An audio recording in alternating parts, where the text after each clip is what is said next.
সোহাগ হত্যার ঘটনায় করা অস্ত্র মামলায় আসামি রবিন আদালতে স্বীকারোক্তিমূলক জবানবন্দি দিয়েছেন।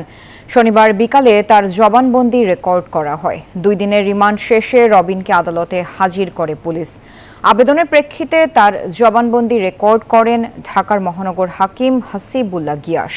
পরে তাকে কারাগারে পাঠানোর আদেশ দেন বিচারক। এদিকে এ ঘটনায় দায়ের হওয়া হত্যা মামলায় আসামি টিটন গাজীকে 5 দিনের রিমান্ড দিয়েছেন আদালত।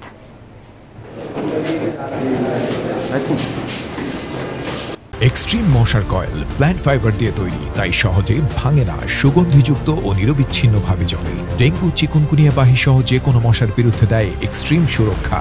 আমরা চাই দ্রুত গতিতে এই মামলাটি ইনভেস্টিগেশন করে এবং সঠিক যারা অপরাধী তাদেরকে দৃষ্টান্তমূলক শাস্তি প্রদান করার জন্য। তাহলে আইনের প্রতি আদালতের প্রতি আস্থা বাড়বে এবং সমাজে একটা মেসেজ যাবে যে মব সৃষ্টি করে এবং আইন কেউ নিজের হাতে নেবে না বলে আমি সেটা মনে করি। বিজ্ঞ আদালতে সাবমিশন রেখেছি।